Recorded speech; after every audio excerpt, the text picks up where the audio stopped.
Good morning. সকাল 6টা বাজছে আর আমি অনেক তাড়াতাড়ি ঘুম থেকে উঠে পড়লাম।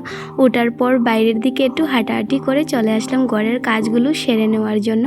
তো প্রথমে কিন্তু বাইরের দিকটা জল দিয়ে ছিটা দিয়ে দিয়েছি আর এবার কিন্তু বারান্দাটা ভালো করে ঝাড়ু দিয়ে দিচ্ছি। একদিন থেকে কিন্তু ভিডিও দিতে পারছিলাম না, কারণ বিয়েতে এতটাই ব্যস্ত ছিলাম। আর দুটি বিয়ে আমাদের এখানে হয়েছিল, আর বিয়েতে যাওয়ার কারণে আমি আর ব্লগ ভিডিওগুলো করতেই পারছিলাম না। তো এখন থেকে ভাবছি যে প্রত্যেক দিন তোমাদের সাথে আমার এই যে নিত্যদিনের কাজকর্মগুলো শেয়ার করে নেব। তো এবার কিন্তু ঘরে চলে আসলাম, এসে কিন্তু বিছনাটা ভালো করে ঝেড়ে নিয়ে গুছিয়ে নিচ্ছি, তারপর বাকি যত কাজগুলো থাকবে সেরে নেব। আমার প্রায় ঘরটা গুছানো হয়ে গেছে। এবার কিন্তু রাত্রে কিছুটা বাসন ছিল, এবার এগুলো বাইরে নিয়ে চলে আসলাম ধোয়ার জন্য।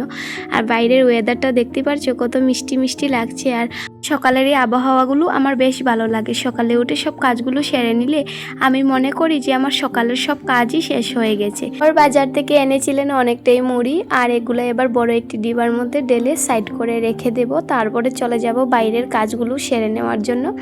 তো অনেক দিন থেকে বিয়েতে যাওয়ার কারণে ঘরের কোনো কাজকর্মগুলো আমি ভালো করে করছিলাম না। তো এখন অল্প অল্প করে সেরে নিচ্ছি ঘরের কাজকর্মগুলো। সংসার এমন একটি জায়গা যেখানে ভুল করেও কিন্তু তুমি ফাঁকি দিয়ে চলতে পারবে না।